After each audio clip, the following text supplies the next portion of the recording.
Okay, good evening, everyone. Good evening. So, I think one of the main motives for joining today's webinar is to learn learn in details what storytelling is about and how it can be applied for digital visibility. Thank you. Okay, thank you too. And Moses, I think you wanted to speak. Please go ahead.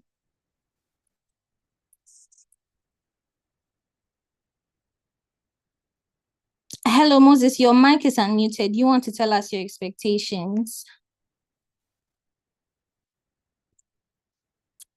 Okay. Nikon.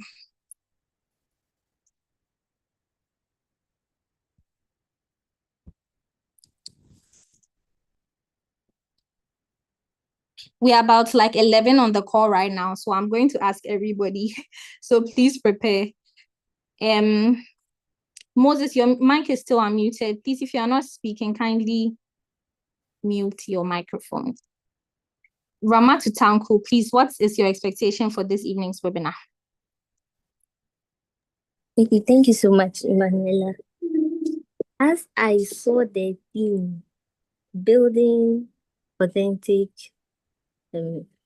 influence in the digital age, I realized that though like I may know some of the ways of building influence, but then we are in a digital age, so mine might not the conventional ways that are not all of the methods might work in this new age. So I'm joining so that I learn something new to be able to build influence in this age. And I'm also waiting to learn a lot from our speakers. Okay, that's wonderful. But what are some of the unconventional ways that you already know about? I'll not say unconventional. Let's say maybe what we might know. Let's say, for example, right, in an institution, whenever there is a program or something till date, they had to go to people's hostels to be speaking to them, knocking and everything. But then I've always felt like that thing could be done in a better way. I mean, there's always a better approach to something like that. Okay. Yes. And I'm yet to figure it out specifically, like the specific way, even though they have found alternative ways, but then they are not as effective as those methods.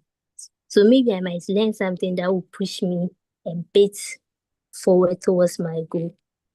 Okay, that's understood.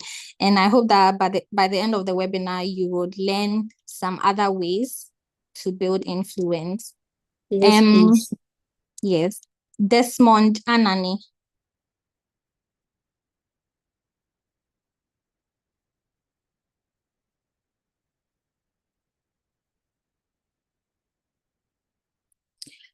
So whilst Desmond is getting ready to speak, Matthew Zawong Zwogiri says, I'm expecting to unlearn and learn from experts to enable me build positive influence in the digital space.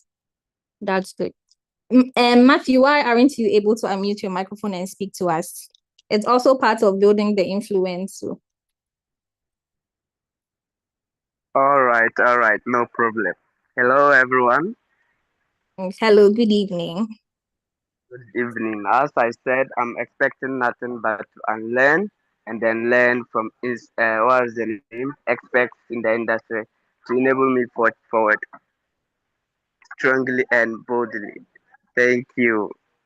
Okay, thank you too. And I really hope that by the end of the webinar, your expectations will be met. Desmond didn't mind me, so we are going to Emmanuel. Emmanuel Bedu. Please, what are you expecting to learn from this webinar? Okay, please, I'm expecting a gentle and a fine webinar that everybody will get an insight from it, and then will get whatever he or she is expecting to get. Thank you. Okay, but what are you expecting to get? Okay, I'm expecting to get, let's say, a practical experience from the experienced, let's say the experienced, let me see, the people who are coming to talk here, the experienced Good. people. Yeah. Okay. Do you know what the theme is about?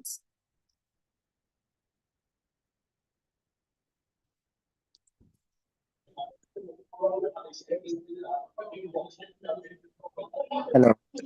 Yes. Do you know what today's topic is about? We are building authentic influence in a digital age.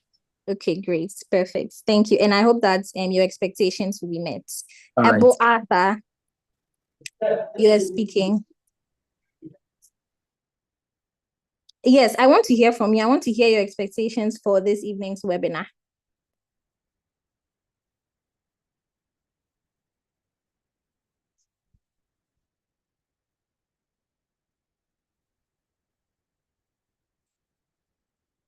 Okay.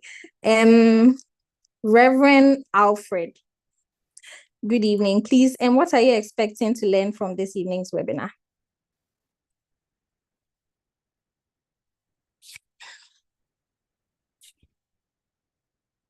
Hello, Rev. Hello. Good evening. Good evening, madam. Yes, please. So our webinar this evening, I want to know your expectations by the end of the webinar, what you're expecting to learn from our speakers. I want to learn a lot, especially about the digital, what even the digital is all about, and how I can use for my advantage as a minister. Oh, okay. That's wonderful. So you want to learn what exactly is this digital age in the first place and how you can use it in ministry. That's wonderful. And I hope that by the end of the webinar, the speakers will touch on that and your expectations will be met as well. Okay. Yes. Thank you. Have a nice time. You're welcome. Owusu Samuel.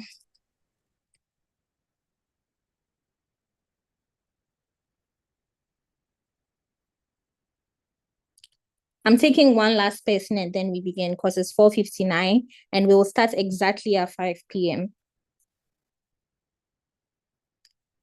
Samuel, are you speaking?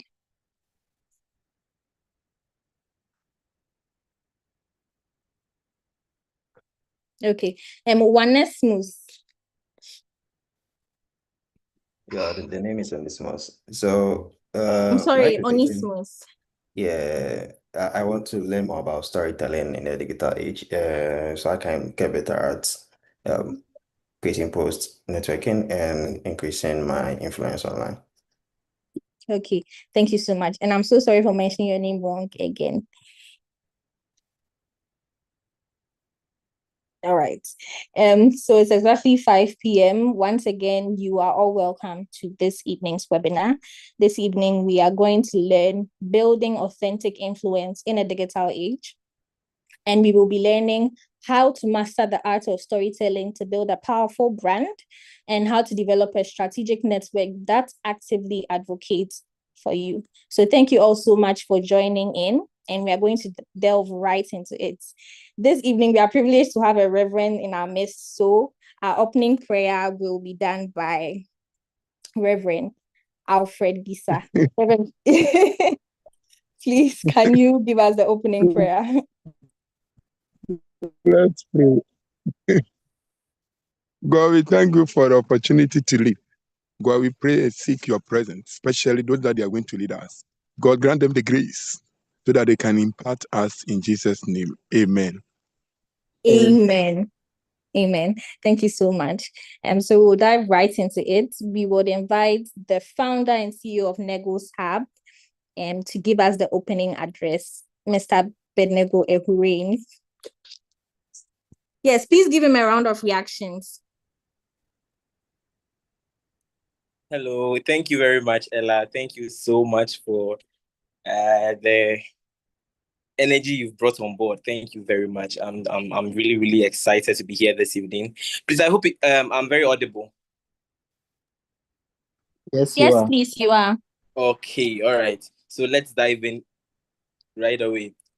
Once again, I'm also excited to be here. Personally, I can't imagine the kind of things I'm going to learn this evening. And so I would want to encourage all of us. See, this is one of the opportunities that I believe that it's rare out there, right? So we are privileged to have special speakers who are well vested in how to build authentic influence, okay?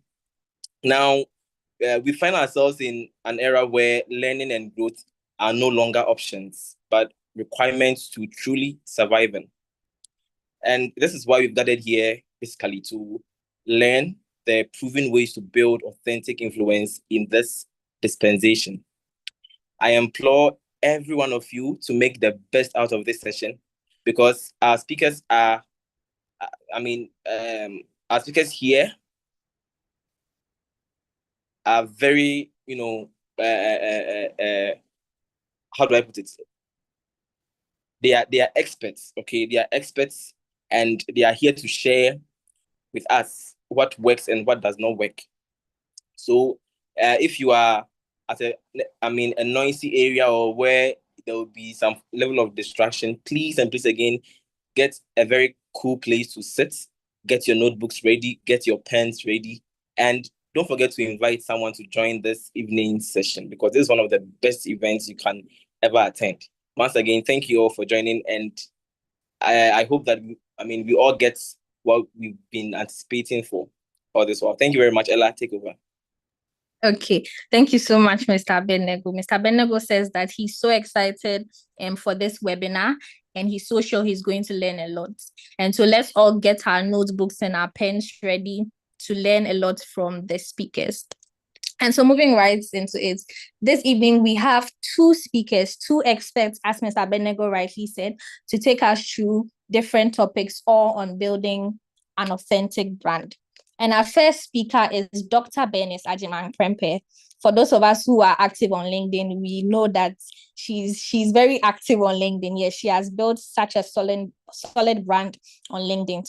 So Dr. Bernice Agyeman-Prempeh is a medical doctor, an entrepreneur, mentor, and executive director of the Holistic Medic Network, HomeNet. She is the founder of the Elevation Academy, which runs with the focus of helping individuals gain clarity, confidence, and build strong personal brands. Having built a strong audience of 28,000 plus followers on LinkedIn. Wow. She leverages the platform to mentor others, gain visibility, build their brands, and attract opportunities on LinkedIn, and has mentored 500 plus individuals in the past 19 months. She authors a newsletter on LinkedIn dubbed From Ideapreneur to Entrepreneur, with over 9,000 plus subscribers. Please, we can start giving her a round of reactions. Sharing insights on her entrepreneurial journey. As a medical doctor, she combines the passion for medicine with entrepreneurship. She serves as CEO of All Special Bites, a food business, and All Special Apparel, jewelry, fabrics, and oil perfume venture. Dr. Prempeh is dedicated to making a meaningful impact both in health and business. Ladies and gentlemen, with a round of reactions again, let's welcome Dr. Bernice Agyeman-Prempeh. Good evening, everyone. Please, can I be heard clearly? Good evening. Yes, you can be heard. You're welcome. Thank you so much. Let me put up the chat section so that I can get that live feed and interaction with all of you. I want you to drop something in the chat. Let me know how you are feeling this evening. In one word, describe how you are feeling. Or let's say how your week has been generally. Can you put that in the chat? I just want to see that we are all active. I like to have that interaction with all of you, especially because the virtual space. You know, some of you may tend to get distracted. I know some of you are now cooking, some of you are washing, some of you are listening and watching a movie. I hope that's not the case. So yes, I can see into the spirits. I know what some of you are doing, and I'm not joking about that. Yeah, okay. So I'm going to read. I want one word, how your week has been. How your week has been in one word. I see over 25 participants here. Let's give and take 20. Maybe there are some incorporated AI systems for recording and all that. So I want to see some more, interactions. Okay, I see excited. Okay, that's interesting. Splendid. Okay, Augustus, I'm waiting for yours. I want a one word. Great, cool, perfect. Okay, wow. Great, excited, amazing. Can I get some more? I think aside, let me check again before. Okay, aside Manuela, I'm seeing only the names of God. Okay, I see Ramatu as well. My ladies, are you here? Oh, we have gender inequality here. Okay, yeah, I see Ella. Aside Ella and Ramatu, I'm expecting some more ladies. Okay, that's beautiful. I see that you've had an amazing and incredible week, and this is how your week felt, right? But I want to know again, if your week were a taste, how will you describe your week? If your week, how you felt this week, how you went about your activities this week were a taste, how was it? Was it bitter? Was it sweet? Was it sour? You know, now I learned they are bringing a new one. So let's go with the basic ones who were taught in school.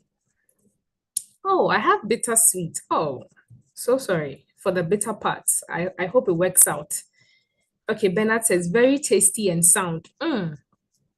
We are adding some hearing senses as well. Okay, Augustus said sweet. Any more? A combination of bitter, sweet, and sour. Oh, that's interesting. Life has ways of happening as well. Bland. Okay. Ella to the wealth. Thank you for the new vocabulary. Exciting. Okay. Can we make it a taste? A taste. Okay. At least for now, I can see that we are all active and live in the chat. I see improved. Oh, these are some new tastes I don't know going on in Negos Hapo. I don't know, maybe there are some, blended with tom sweet and somehow hot. Wow. I think I don't have any additional comments to that. Yeah, we'll keep it like that. Oh, okay. So I want to say one beautiful evening to all of you. Now, I don't like saying they're good. Everybody says good evening. So yeah, so a beautiful evening to all of you. I'm super excited to be here. I want to first appreciate the leadership of this community. I thought I was going to be seeing some reactions as I said this. Let's appreciate the man of the house and the entire team, those who are working tirelessly. I know how much effort it takes to even put the virtual events together, because my network, the whole of last year, we had virtual events every Saturday, every single Saturday. We started October 2024 up to last year. So a lot goes into it. And I know there are some of you that maybe your faces may not be on the flyers, but you are putting in incredible work, like beyond thought. And I want to say a big thank you. You are the engine keeping this flowing. You are the engine keeping this running, because oftentimes in leadership, the leader bears so much that sometimes if you do not have help, you get distracted. Certain visions have been truncated, not because the leader did not have the strength to carry on the vision, but because his hands were weak. So it's so important and so encouraging to see when leadership has all the support that they need to be able to carry out the vision. And more so when God gives you people who bear in your vision. There are some people supporting the vision, but they do not get the vision. So it's something priceless and so commendable to get people who understand the vision, right? So I want to say a big thank you to Mr. Abednego.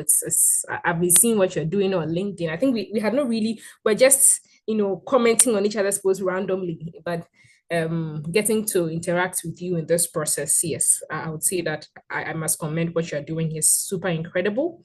And I know that the Lord is going to give you all the strength that you need, the inner ability, the strength from within to be able to manifest all that he has said about this community. And I know that as you keep being committed to that which God has given to you, the Lord is going to give you more. Right? The premise upon which God releases more anointing is that you take care of what he has given to you. He is never going to entrust you with pearls when you mishandled what he gave you earlier. Okay, so if we are able to be faithful stewards, okay, and it's not just for Mr. Abednego, but generally for all of us, most of us are so much in a hurry to get the more in our lives, right? That we've forgotten to handle the little we received. But we don't know that it's a graduation, right? In the school of the spirit, you graduate. I know this is not a church meeting, but it just came by the way. I think that is one of the key things. I always tell people that regardless of whichever space I find myself, I believe God gives me the next task when he knows that I can handle the first task that he gives. Because the reason why God waits for you to fulfill the first task before giving you the second is not just a test. It's because the first task carries within it the ability for you to fulfill the second. So you not fulfilling the first task and wishing for the second is the reason why you are stuck. Some people think, oh, God is just testing me. Fine, I'm not in, in the entirety of his mind, but it goes beyond just a test. If it were just a test, God has several ways of testing us. But it goes right into the fact that he knows that it's like when we're in school, right? You finishing class 1 gives you the intellectual capability to go to class 2, isn't it? Those who were promoted from class 1 to class 3 was on the premise that they had that solid academic background and prowess to be able to navigate class 3 without the foundation of class 2. Please, I hope you are following. Are we following? I will need some reactions, something in the chat. I just want to know you guys are here with me. Good. So let's keep them coming. Even if you can't put a reaction, you can put something in the chat. I'm looking at the chat steadily, so I'm following all through. Yeah. So the only way you'll be promoted from level A to level D is because God knows that you have built within you all that you need from B and C when you were at A. So your life only moves at the pace of your obedience to God, not at God's will per se, in quotes, because he is limitless, but he gives us tasks per time. If it were to be only the God, we will move from task A to task Z, but we'll get there immature. We will get there not thoroughly furnished, right? But God wants us to be cooked inside out. He wants us to be baked inside out. So you prepare before you get there. We don't prepare for the battle when you are shoved into the battle line. You prepare whilst you are in. When there's peace, when there is tranquility, that's when you prepare for battle. That's when you best prepare for battle. Then when you get to the battlefield, you are able to, deliver. So I just pray that we are all faithful with what God has given to us, because I strongly believe that we are entering an era where God is going to release so much to people who are faithful. Right. So one thing that now I have decided that I've shortened the gap between my ideas and my execution. I have so much shortened the gap between ideas God gives me and my execution. Right. For those of you who know my personal graphic designer, Mr. Gideon Novo, yesterday I sent him an idea to put a flyer. I have not sat down to plan the ins and outs of that idea, but immediately God dropped it in my spirit after my morning devotion yesterday. I just texted him the details. Give me a flyer. There are certain things I know I will do at the end of this year, but I have a flyer put down. I've not shared with my team, but it's down. So I put it down as a reminder that this is what God has given to me. Okay, so that is the dispensation that we are entering into. The faster you shorten the gap between your ideas and your execution, the better impacts you can be. Okay, I always tell my community people that Bible said something so remarkable that just keep following me, right? Bible says something remarkable that the greatest amongst us must serve. The greatest amongst us must serve, not lead, serve. So the height of your greatness is perpendicularly proportional. It's like when we're in school, how they used to say that thing, right? The height of your greatness is proportional to how much you serve. The woman who sells food to 20 people makes less money than the woman who sells food to 200 people. Is that true? If that's true, give me a thumbs up. Is that true? Let me take it again. The woman who sells food to 20 people makes less money than the woman who sells food to 200 people. Exactly. Akosia agrees with me. Ella agrees with me. Desmond, you are all Mr. and Mrs. So forgive me if I just mention your first names. Ramatu agrees with me. Good. So the woman who is 7 to 200 is making more money. He's making more money, not just because, fine, it could be because her food tastes better, but it's because of the people she's serving, right? So if you would want to increase the level of your greatness, and this spans across academic achievements, financial gains, spiritual endowments, physical abilities, every sector of your life, if you'd want to achieve a certain measure of heightened greatness, it's proportional to the people you serve. So the more people you serve, the higher you become, right? So that is based on the foundation of faithfulness. Now, talking about this trajectory that, I don't know, just came in my mind that I brought in, and narrowing it down to our conversation this evening, building authentic influence in a digital age. I would say for a start that we are in a very peculiar dispensation, right? Very, very peculiar dispensation. I say that because currently we live in the communication era, right? If you are a student of history, you realize that the world has traversed certain sectors of eras. We've had different transitions, okay? And we are in a space of communication, right? That is the let me say, the height of the era we are in. And it's important that you know, right? Sometimes I feel a lot of people, especially Christians, are oblivious to the things happening around them. I say that because I'm a Christian, but we shroud ourselves so much in the fact that we are spiritual that we forget that we are spirit beings with a body who's supposed to manifest glory on earth. So we are so much heaven-centered that we forget that we also have earth to gather for God. Okay, so we need to be abreast with some of these things in the dispensations you are in, the era you are in. You need to know your times and your seasons, like the sons of Issachar. A lot of people are disadvantaged because they missed the moment that was for them. The man who was Bartimaeus, son of Timaeus, if he didn't know that his Kairos moment was for him to say that Jesus, son of David, have mercy on me, this man on his epitaph would have been written, born blind, died blind, lived blind. But it was just one moment with Jesus that was going to transform his life. Relative, the man at the pool of Bethesda, this man had been there for 38 years. Probably maybe it could have been that he's more than 38 years, but the disease happened after a period, but he was bedridden for 38 years. That's what scripture accounts, right? And that interaction was what actually changed his life. So if he had not discerned that time and season when he met Jesus, he would have actually been there all his life. Like the man was at the beautiful gate, he would have actually been there and they would just be making money out of him unnecessarily. So you need to know your times and your seasons and you need to tap into it. Now, in terms of the digital age and the communication era we are in, you need to know that no matter the spotlight shed on you per time, it is not going to be on you forever. And this is not a curse. This is even biblical, right? You are not going to be in the spotlight forever. So once you are moved into that on the premise of your faithfulness or on the strength of what you have done, your impact, you have to maximize what you have been given. I hope you are following. Maximize what you have been given. I'm saying this because a lot of people are just wallowing around feeling that one day they are going to wake up and they are going to be ready for them to start putting up their brand and scaling on social media. I almost said LinkedIn, but it's not only LinkedIn, right? But scaling on social media platforms. It's not just going to happen because you wish it. If we all wished and we got there, I don't think right now I'll be here. Maybe I'll be, okay, it's fine. But it's not just about the wishes. Like there's more to it. There's work that must be done. So we have to understand that this is the communication era we are in. It is non-negotiable. You have to find yourself on the digital space, right? And one thing that piques my interest greatly is the fact that even in our generation now, right? I'm saying generation because I'm sure I don't know if maybe we have people in the 60s, you know, I'm sure maybe the age gap here is going to hover around maybe early 20s to around 40s or early 50s, thereabouts, right? Just a guess. But we have to understand that in this generation that we are in, even making millions is different. Making millions is actually different. Like, let me prove that to you. Now, we need to acknowledge that our ability to build wealth in this generation is so different from the generations before. True or false? No, true or true, because it's true.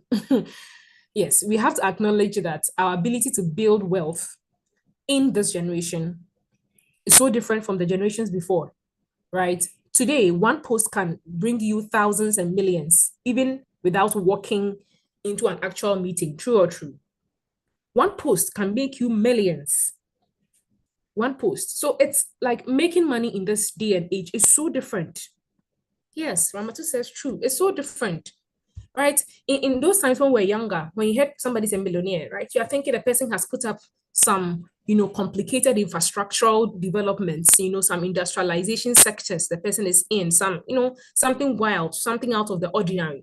So there used to be those models that we used to look up to them. But now we are in an era where somebody's making millions, but the person doesn't even have an office.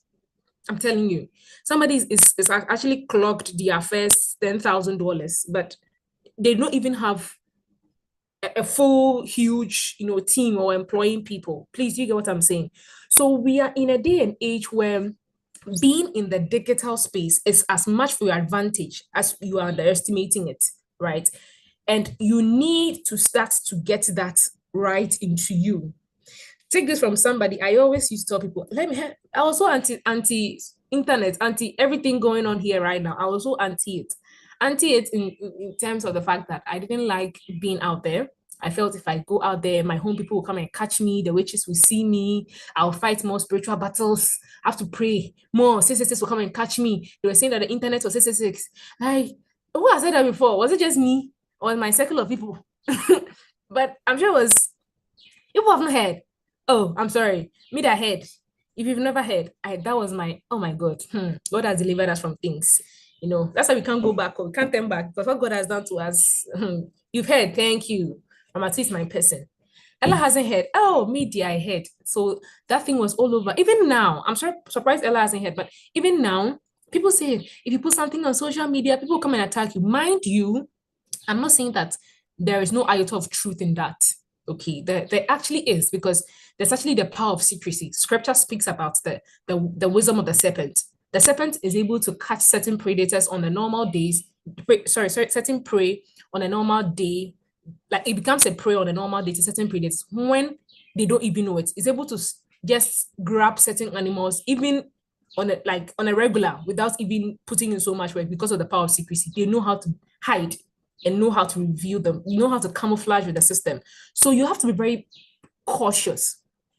You have to be very cautious what you put in the digital space. I always tell myself something like, Dennis, anything you put out there, if in the next 5-10 years, the Lord elevates you to a global platform and your social media handles are broadcasts or projected on a screen, nothing that you put in on any of those social media handles should implicate your progress. Like, so some people ask me, wow, how far is too far? That is my watchword. Like, that is my guide.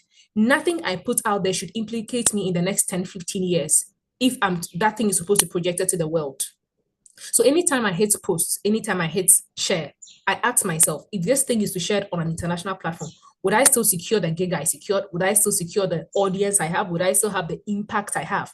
If you know that one of the things that you are sharing is going to compromise your integrity, you take it down. Okay, so that is, you should have certain things that are watchwords for you, certain things. Bible says that the love of God constrains us. If you're an individual and you are without any restraints, you are out of control.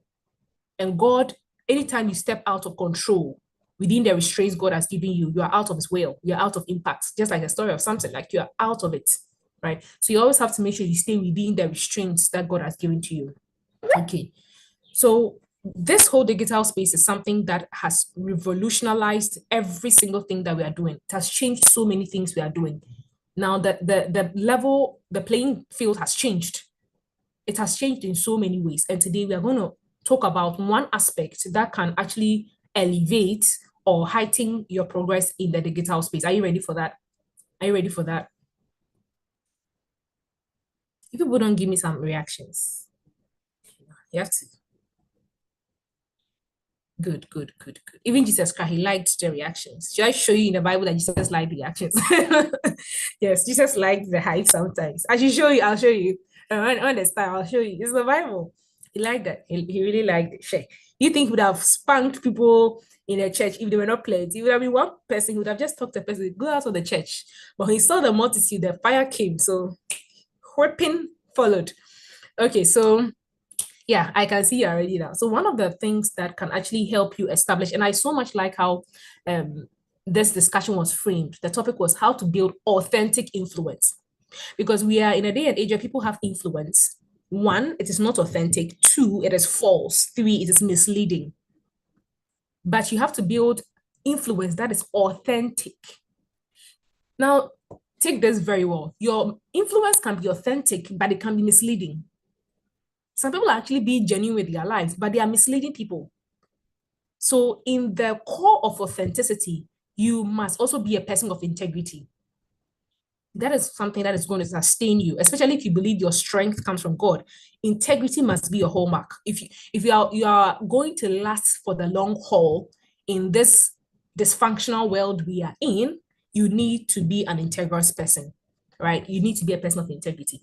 And one of the things that can help you build a very authentic and have influence of integrity to be able to even establish yourself in your sector is the art of storytelling. Now, hold on. I know immediately you hear story, you're like, and you know, okay, I'm not thinking our time when we were younger, they used to gather us by the fireside. Who has ever experienced that? We just read it to the stories. I mean, nobody gathered by any fireside, though. There was no fireside anywhere. The only fireside is when you're going on Saturday, they tell you to. That's the only fireside thing. But we did have that fireside experience. However, storytelling is so remarkable. And I'm going to be as practical as possible. I'm going to share personally for me. I would say that when Ella was reading my biography, right? Okay, let me call it biography, no problem. Or my profile, right? One thing that when she mentioned that the fact that 28,000 plus followers, like a strong audience, I think it was then it was sinking into me that our first over the years, it's not been that bad, you know. And one thing that has actually amplified my journey has been the art of telling my story. Because you only have your story, and your story doesn't have to be dramatic. A lot of people feel that, I don't have anything dramatic in my life. Let me just be practical. When you became a Christian, or even in our Christian circles, so you're asked to share your salvation story. What do you say?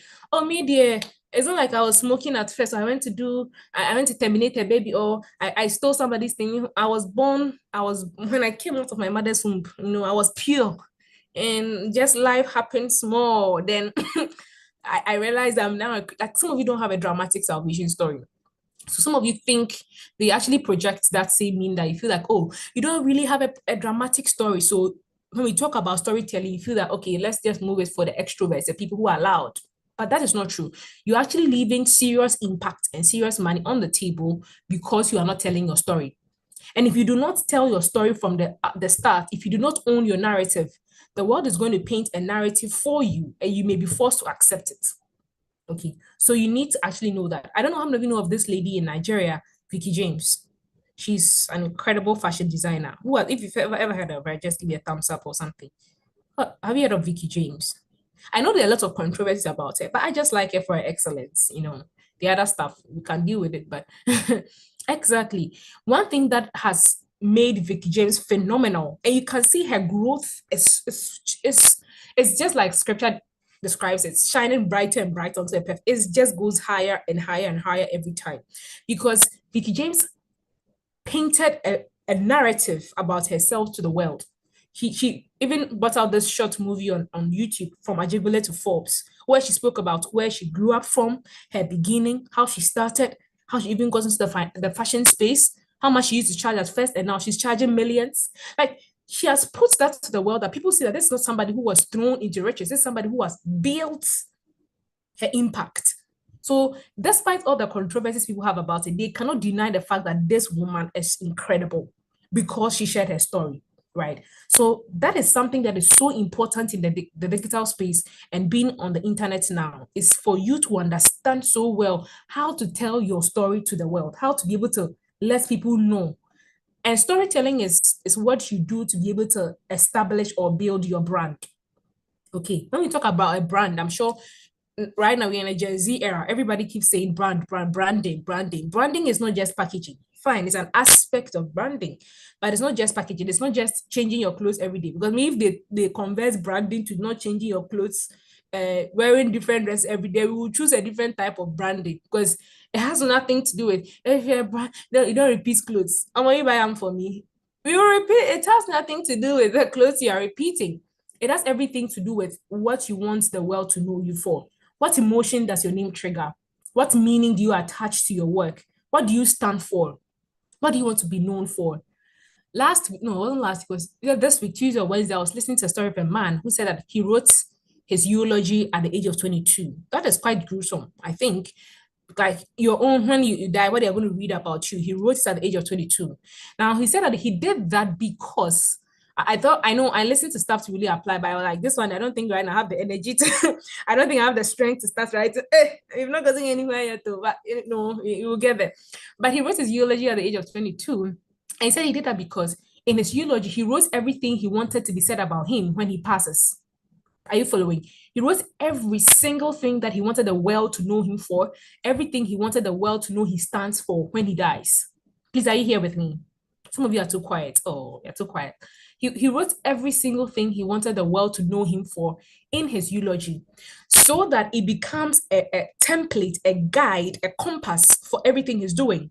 So if in his eulogy he wrote that he wants it to be said of him that this man died a billionaire, he asked himself, what can I do today till when the Lord calls me home to actually have such a eulogy manifest and not just something on something scripted on paper? You may not need to necessarily write a eulogy, but I think one thing I pick from that is, Bernice, you need to sit down and write what you want your narrative to be. In the next 20, 40, 60 years, when my name is mentioned, this is what the kind of emotion I want people to feel. This is the kind of response I want people to give out. This is what I want them to say. So you have something, you have modeled a pattern that you want the world to know you for. So every single decision you take, even the friends you have, even the mentors you choose, even the platforms you are on, even your academic decisions, even your relationship, because you see, a man, I'll come back to that train of thought. A man had a $4.5 million lunch, like LUNCH, Ediane lunch, right? He had a $4.5 million lunch with Warren Buffett.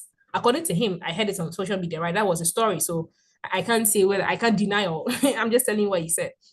And this man is a billionaire, by the way. So he said he sat down with Warren Buffett for a $4.5 million, not CDs, so even CDs carries power. $4.5 million lunch with just food. They were going to take food with Warren Buffett, and he asked him to share with him secrets that has helped him, or if he's to advise the younger generation how they can get to where he got to. What is he going to tell his younger generation? And he said amongst the many things that Warren Buffett told him, one thing that was predominant in his speech was that the strength of your impact is dependent on the partner on your side and the person you sleep on the bed with. I don't think I have to repeat that because you all heard that, right? Right. Good. So I'm saying that to come back to what I said earlier, that if you know where you want to go, it even influences the person you decide to be a spouse. It decides the person you decide to have friends. The same people I know them, they cannot be my friends. Not because I'm being egoistic. You just you don't have a space in my vision. You are either going to draw me back, and I don't have the laxity of time. If you are going to run, there's urgency to it. We don't have eternity to fulfill purpose. We have time. So I don't joke with it because I'm not going to allow what you are doing in time to derail me because I am on an agenda. I am on something. So even the people, my circle of friends, we have that. You don't just get up and one day just want to do something. You work with it. I don't say I don't believe in spontaneity, but I believe that I have a plan. You see, it is so prudent for you to know that God sat down before time to plan your life, but you are messing your life apart. Even God sat down amongst the billions of people on this earth. God decided to give Ella, Desmond, and each and every one of you a plan. But you decided for you who is living the life God has planned for you. You don't see it prudent to plan your life. I don't think that is fair, to say the least, right? So you need to attach that same urgency to your life. If you feel that you are just going to while away your youth and one day you're going to wake up energetic in your 40s, in your 50s, after all, Abraham gave birth. You're not Abraham. Abraham was not eating Indomie. You are eating Indomie 10 times a week. Abraham was not eating, they were eating herbs, manna. Some of them were receiving manna. You're not receiving manna. I'm receiving fufu at 9 p.m.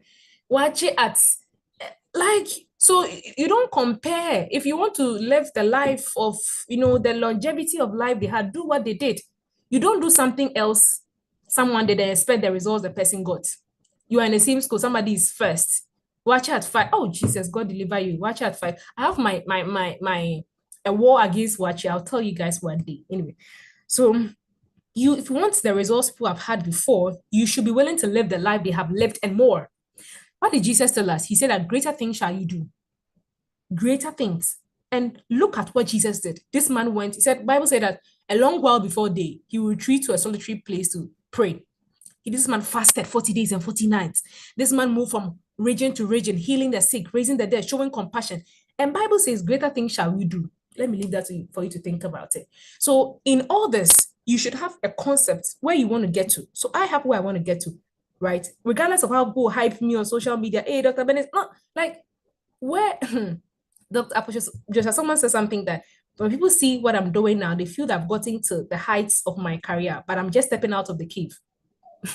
Right? So it's just the beginning. And if you're going to ride on the praise of people, you're going to get stuck. So you have to develop a brand. You have to develop a narrative for yourself that you are going to live by, right? A brand is not something huge. As I said, it's simply the emotion your name triggers, the meaning that you attach to your work, right? It's simply, I put a brand in 3 ways. Anytime I'm teaching my community people in my elevation boot camps, right? I tell them that your brand is simply 3 things. It's a promise, it's a reputation, and it's an experience, right? It's a promise, it's your reputation, it's an experience. Never forget that. It's your promise to the world, what you're going to do, it's your reputation you are building, as experience you want others to have, right? So that's the core of it. And for you to be able to accentuate that to the world, it's important that you tell a story, okay? There's this simple truth that I want us to get in this discussion today that, please, when maybe my time is almost up, find a way to signal me or something, maybe put something in the chat, 5 minutes, when it's 5 minutes, put 5 minutes in the chat so that I know I'm working within time. Thank you. Hey, someone said I passed that as well. we are all priests to the Lord. Okay, so there's a simple truth I want you to get is that people don't just remember brands for what they sell, they remember the brands for the stories they tell. All right, always put that in your mind. People remember brands for the story. If right now I'm to ask you, when was the last time you watched an advert that it really moved you, or what do you still remember about a certain advert? I'm sure you're going to remember, those ones that had this, when we were younger, there used to be some of these adverts, some dramatic storylines, especially those malaria, what do we call this? Insecticide spray. They would put a story, the lady was sleeping on the bed. Even there was one that I saw recently. It was their wedding day, and the woman was ready. The man was on the bed. Then the woman got there. Where's my bridegroom? A sentontomakano. Then I hope you answered, she like bitten by a mosquito. Then the woman was in a wedding gown, took a bicycle, and she rode to a place, got insecticide spray with some malaria medications, came and gave her. And in that moment, the man got up. I was like, hey, if it was how it was in the hospital, I will not be admitting patients for malaria for 2-3 days, right? But he just got up and they went to get married. I don't know if they had kids. But you see, all that, now tell me, how come you see, of all the things I need to remember in my life, you see how much I remember all the details? It's because of the story. But there are so many other adverts on insecticide sprays and anti-malaria medications I've forgotten. But this one told a story, so I remember. So always keep in mind that people remember brands for, not for what they sell, but for the stories they tell, okay? And it's so important that anytime you actually tell a story, right, people never forget a story. Even if they forget the content, they will never forget what the story made them feel. Okay, so it's important you learn the art of telling a story. Now, the first time, let me just chip in LinkedIn here. The first time I started my LinkedIn journey was on the 26th of December 2023, right? I remember the dates and everything because I'm serious about that place, right? So I had been on the platform since 9th December 2023, but the first time I hit post on the platform was 26th December 2023. And the first story I shared on the platform was about my struggles into getting into medical school. How a student who had completed secondary school, being the overall best student, the best science student, was denied admission to medical school for 2 whole years. 2 whole years, not 2 weeks, not 2 minutes, not 2 months, 2 years. I was at home, like, and what was devastating about my story was like people knew I was like, in that time, you used to call them Shako, right? I did NSMQ and stuff. Dude, like, what is smarter than that? At least in Ghana, right? So it was, I remember when I even bought my awaiting forms, my teachers they even insisted on my dad to buy their awaiting forms because they were sure, I'm sure if they bet their last savings on it by now, or Moko bankrupt, they were so sure I was going to get into medical school. But that's the whole story for another day. But that's what I shared that at that time, that this is where God actually wanted me to get to, And when I shared that story, it resonated with a lot of people. So my first post, and that is so atypical on LinkedIn to find that on my first day, I had over 500 reactions on my first day. And people related with that because I was so vulnerable. I didn't come there to paint this picture of a doctor who was like, they could connect. Now, this brings me to a lesson I want you to get. If you want your brand to be remembered in the minds of people, people only follow you or remember you when they can connect to you. People don't just hit follow for nothing. There's something about your story, there's something about your life that must trigger them to say that I want to follow you. They must see something. They must connect. So every single person who says, I'm following you, I'm part of this community, connects to something. Or maybe Mr. Bednego spoke about this community somewhere, and a part of this community's agenda resonated with them. You signed up to be a member because maybe he spoke about the fact that this community helps you to build your finances. That triggered an emotion in you. So if people your brand doesn't trigger that response in people, you are going to be forgotten. Now, you see, we live in a world where there is so much noise, isn't it? There's so much noise. Everybody's selling, everybody's posting. LinkedIn currently has, just December 2025, LinkedIn has had 1 billion followers. We are just like barely a month and a half into the new year, and now LinkedIn has 1.3 billion. Over 300,000 people joined within the space of December 2025 to January to February 2026. So the noise is everywhere. Everybody is talking, everybody's there. So the only way your brand can stand out, now pick this, if you pick nothing, the only way your brand can stand out is for people to have a connection to you. People need to have a connection to you. And you telling your story is what builds the connection. People have to feel that they are part of what you are doing. They must feel connected to you. They must buy into your story, right? So you telling your story, you humanizing your brand is what helps people to always say that I want to follow this person. I want to be part of this person's journey. So within the last minutes that we have, I want to share with you 3 pillars of a powerful brand storytelling, right? And I'll quickly go through how to structure your brand story. I've been talking about the importance of people having a connection to you, people feeling that they are part of your journey, right? They feel connected to you. But what are these are 3 key pillars, and I want you to pick it. Immediately I mentioned the key point, drop it in the chat for me. We have about 4 minutes to go. So the first point is authenticity. Oh, I see Shalon. Shalon was in my boot camp last month. Okay, of course I have to spotlight my people. So the first thing is authenticity, right? I think I've spoken about it a bit when I started. So for you to have a story that is powerful for your brand, your story must be authentic. Simply put, your story must be true. There's something the Holy Spirit taught me in 2024 when I started building on LinkedIn, that he was like, Benes, your illumination lies in your uniqueness. Your illumination lies in your uniqueness. How well you shine is dependent on how unique you are. You don't have to follow a pattern. When I started my LinkedIn bootcamps, when I started in May 2024, all those who joined realized that it was different. And even progressively to this point, I had 7 bootcamps in 2024. I had 6 bootcamps last year. I've had 1 this year. We'll be having another one next month, right? And anytime people go through the process, they see that the experience is different because they feel that I care about their journey. And it's not just that I want to care, it's because I truly care. So they see the care, they see the follow-up. Last month, January, I trained 132 students, right, through the process. Nobody goes to a LinkedIn elevation, like you want to know how to build your LinkedIn platform, want to know how to create content on LinkedIn. Nobody goes to a LinkedIn bootcamp and it starts finances. But when I picked 132 students, I invited a financial consultant on board to come and teach them how to manage their money. Why? I did that because of the end. I knew that one day they are going to get to a point where LinkedIn is going to fetch them money and they need to know how to utilize the money, how to manage the money.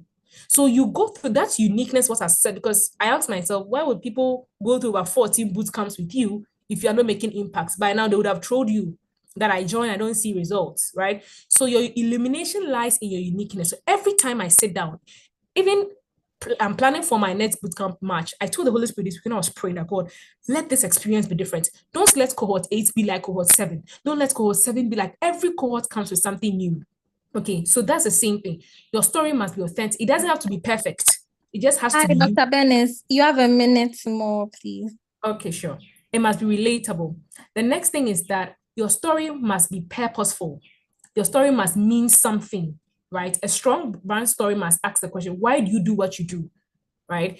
There must be purpose to your story. Don't just say that I'm just sharing a story. So one thing a lot of people lack oftentimes is that they share a story. Maybe I'm just going to intertwine this between how to structure your brand story because of time, right? People share stories on LinkedIn, people share stories on social media, but they share the story just to report the story. They don't tell people the meaning of the story. But purpose is what will turn your storytelling into impact. So anytime you tell a story, so I went to this place, I did this, I did that. What lesson is there to be learned? What lesson is there to be learned? So let that lesson come out all the time. Let there be purpose to your story. The third thing is consistency. Consistency. As you are being authentic and being purposeful, you must be consistent. Your story must be repeated. Some people feel that they always have to change their story. My story has not changed. My story is that I was a girl, I went through struggles, I was anti-social media. Now I've built my social media presence. I want to help you build I keep saying the same story for 2 years. And if this point were a lie, I don't think it would have sustained me enough for 2 years. So there's nothing wrong with repeating your story over and over again. Every platform, every post, every appearance must have the same message, but it can have different formats.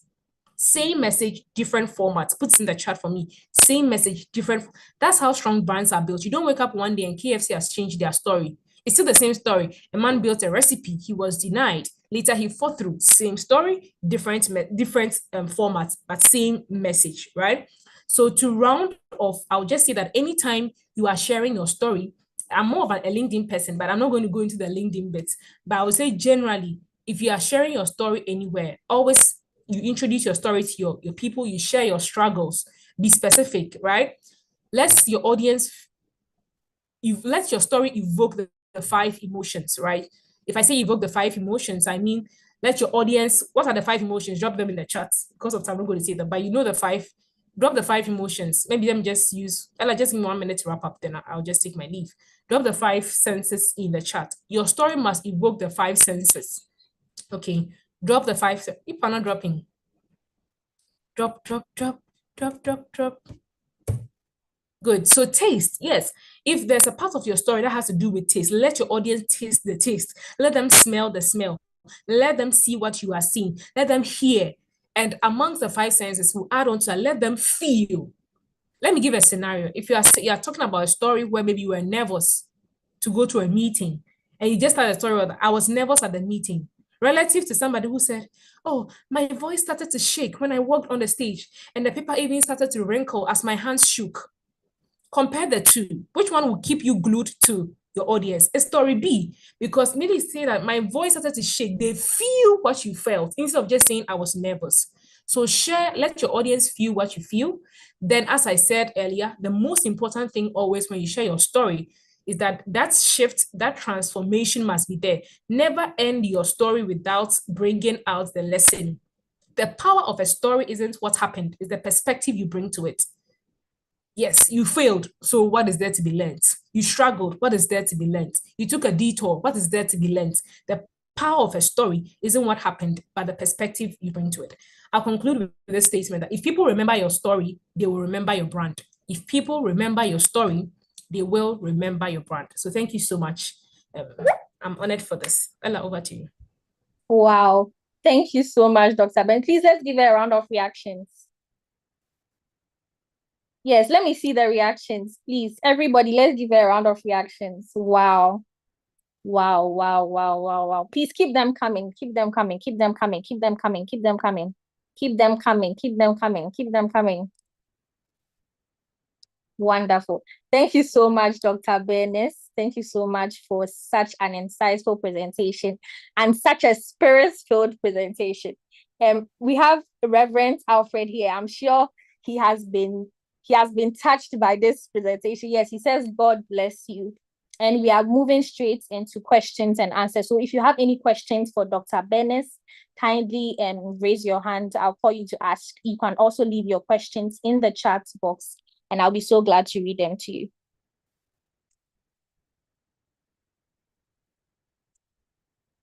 Is there any hand up? I'm coming in a minute, let me check. Okay, no hand up yet. Please, if you have a question, kindly raise your hand. I'll call you to ask. We should have questions, so Dr. Bennett said a lot.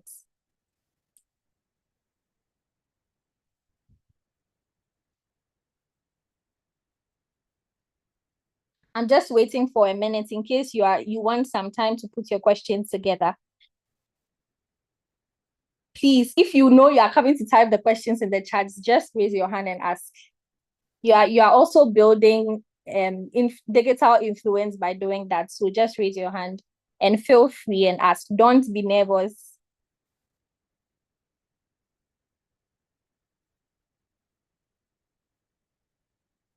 Okay, I see a hand.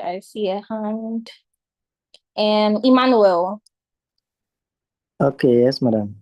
Please, I want to ask Dr. Dennis, if you want to create a very powerful audience, how are you going to gather those who are going to like help you? Like, how are you going to do that? Thank you. I don't think I got the question. Well, if you're going to gather a stronger, Emmanuel, can you come again with the question? Okay. Madam, you want to build an audience. Like, how are you going to gather the people who are going to help you? Maybe the graphic designs. How did you do all that? Okay, so you want to build an audience and you want to know how to start or go about it. Is that it? Yes, please. Okay, so the first thing is to start, actually. You just have to start. But at the core of it, you have to ask yourself, why do you want to build an audience? You don't gather people for nothing. Okay, because if people come to sit under your feet and they are hungry and they are not fed, they are going to complain. Even in the Bible, there was a story of Jesus when the 5,000 plus gathered before him. Bible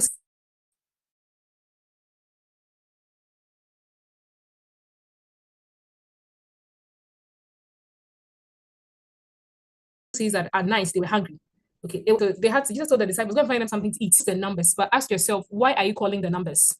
Okay, there should come to a point where your audience actually say that, why am I following this person? Why am I listening to this person? So the first thing that you have to ask yourself and get down is, why do I even need an audience? Because let's be honest to ourselves. Yes, you all have to build personal brand, but sometimes the strength of your brand is not just your brand. You have to work with people.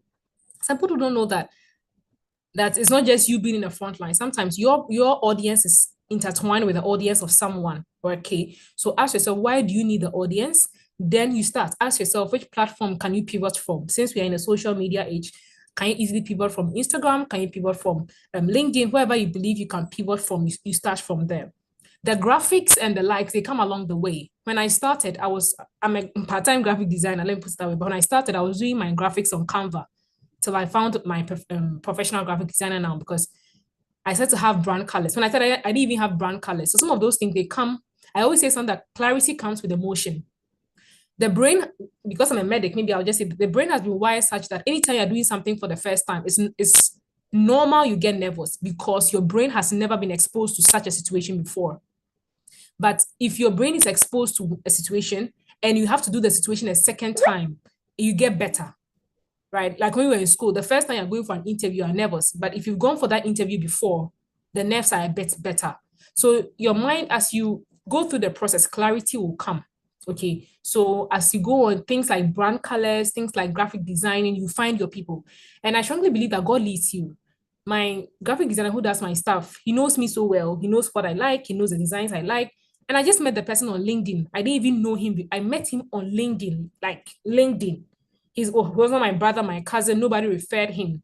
So I always say that God directs his people. God will lead you, right? So first find why you need the audience. Why are you gathering the audience? Define what you want to tell your audience. You don't gather your audience and they are starving of transformation. What keeps people under your feet is transformation, not information. Because now information is everywhere. I can go on YouTube and all these things I'm teaching. You can learn them there.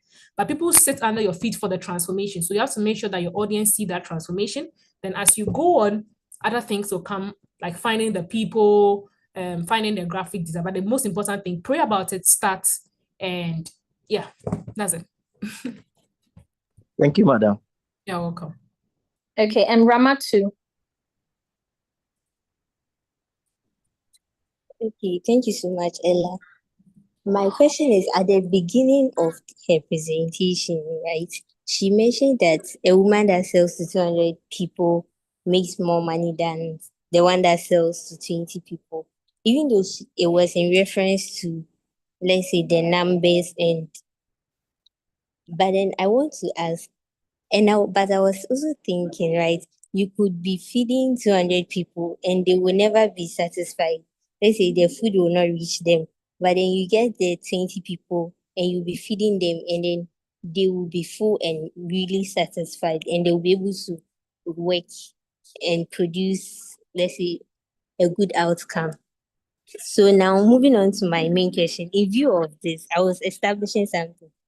In building an authentic influence in this digital age, do you focus on the numbers or you focus on the impacts? Okay, good question, Ramatu. I think if I'm to leave you to answer, I know you answer it, but I will just answer because it was your question. So that scenario was in context of service, right? And it was on the premise of the fact that service is certainly undoubtedly related to the number of people. So in that context, yes, numbers are important. But in terms of building a digital brand, it has little. I wouldn't say it has nothing. It's important. Right now, if I come to tell that I'm a LinkedIn coach with 28,000 people, relative to somebody who comes to say I'm a LinkedIn coach with 1,000, even it could be at 1,000 is even offering better services. But your natural disposition will be to flow with the person with the 28,000. So yes, the numbers are important, but the numbers are not the core of your impact. Right? Impact is not just measured with the numbers. Okay. So the important thing that you always have to look at is you fulfilling the purpose for which you have your people. That's the most important thing. Okay, not just amassing the followers. I know people who have more or less followers than me on LinkedIn, but maybe that connecting with their audience, they do not have that. So followers is not the most important thing. I wouldn't say they are not important, but always as you make impacts, the numbers will follow. It just happens. There's no way you would on the path of impact, the numbers will not come. But your focus must be more on the impact and less on the numbers. Thank you. Okay, thank you. I see a question in the chat. Must we share personal stuff on the internet? Okay, I think I spoke about that a bit. Yes, actually, anything you put on the internet is your personal stuff. There's no way I can go on LinkedIn and talk about Ella's life unless maybe I'm spotlighting Ella, right? So yes, you can share personal stuff, but the degree to which you share it must be measured by you. For example, I know somebody who came to post her save the date pictures on LinkedIn. Like she was getting married and shared it on LinkedIn.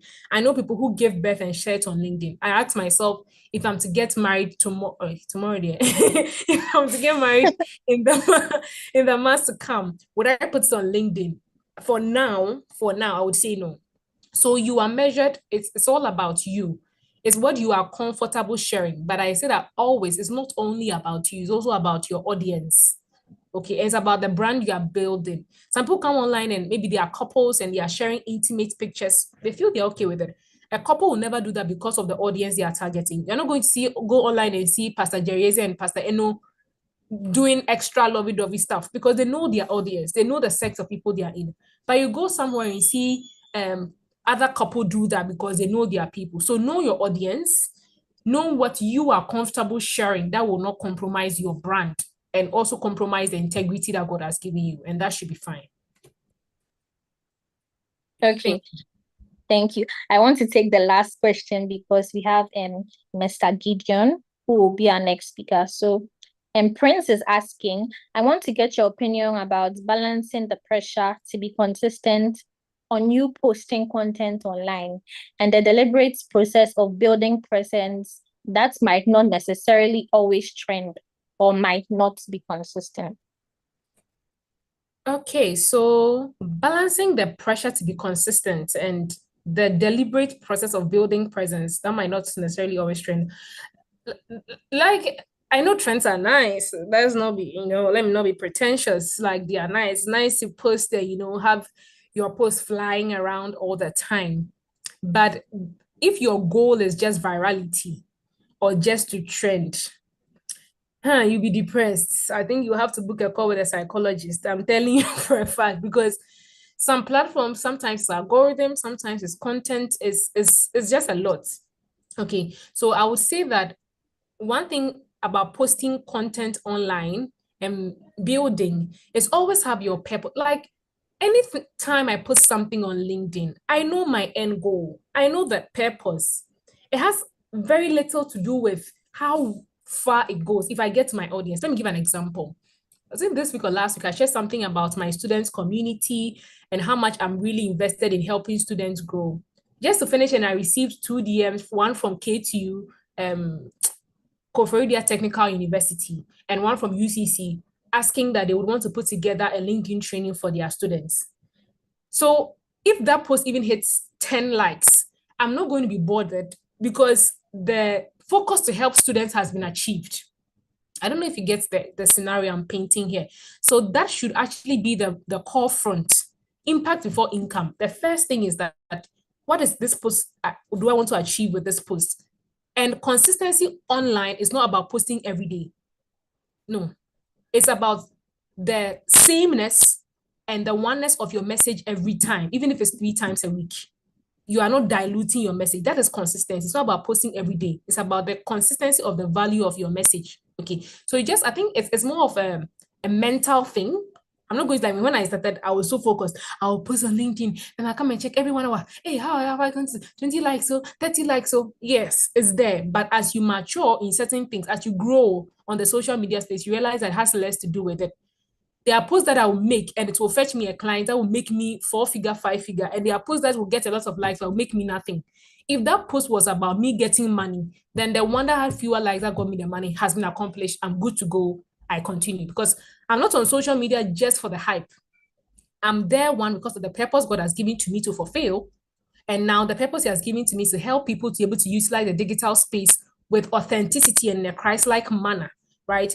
And 2, to be able to make sure that I'm building a business and a team out of it, because I have people I'm training to also get to where I've gotten to. So if that is achieved, I don't have a problem. So keep your purpose in mind. I'll end by saying Futurist Kwame says something that purpose makes the pain bearable. Know your purpose, like know what you're doing. So it helps you to tolerate the low views, the low likes, all that. I know my purpose, so it makes other things insignificant, and that should be good to go. Thank you very much. Okay, Dr. Bennett, I see a last question here. So very quickly, I want to take it. Please, how can someone who is into so many stuff that are directly opposite to each other build a brand online, especially in a place like LinkedIn? Start from one thing. If let's say you have 3 things you want to do, maybe you are into skincare, you are into whatever. I'm just thinking over the top of my head, right? You have 3 different niches, right? Start from one thing. Amongst the 3, which one stands out more for you? If you start from one thing and you build authority and trust, anything you bring on is going to be easier for people to trust you on. If you introduce 3 things to your audience at once, they're going to get confused. It's like in the social circle, if you have a product and your product has too many variants, it dilutes your authenticity. It's better to build authority with one than if you introduce another, it's easier. For example, right now, if you trust someone to, maybe this lady you buy stuff from, maybe clothes, and her clothes are quality all the time. If this lady tells you that she's selling shoes, would you doubt that her shoes are quality? Would you doubt? Okay, nobody's answering, but I'm sure the answer is no. Good. You wouldn't doubt because you've trusted her with one thing. But assuming you started with 2 things, you'll be confused. So if you have a lot of things you are interested in, first start from one thing, build authority and trust, then you pivot to another thing. Yeah, thank you. Okay, thank you so much once again. Thank you so much. So we have our next speaker. Our next speaker is ready to speak to us.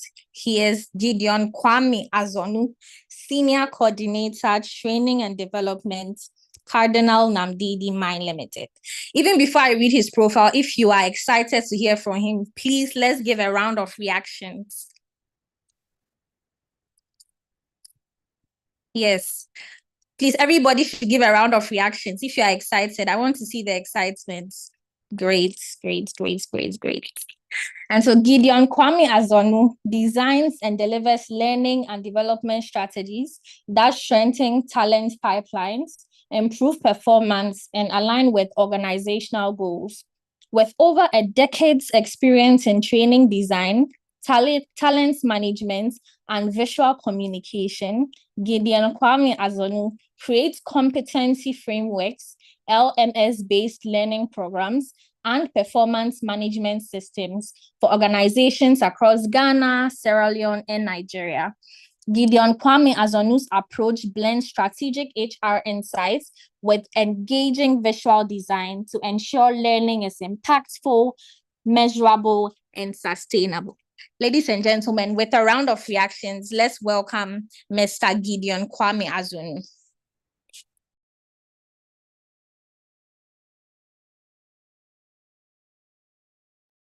Hello, Mr. Gideon. Good evening.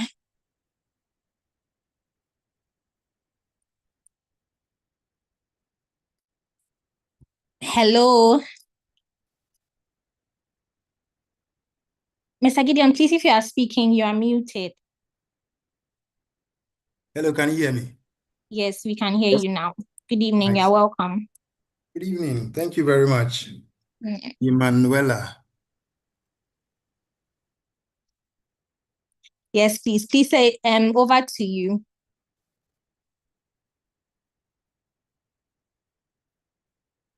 All right. Thank you very much. Sorry for the hitches. I'm just settling from a busy place, so kindly forgive me. I would want to begin by saying a very, very, very big thank you to Abednego and his team, all of the guys who are behind the scenes and are making wonders. I want to say a big thank you to all of you and to Dr. and to everyone who is online today for making time to come here for a very rich discussion.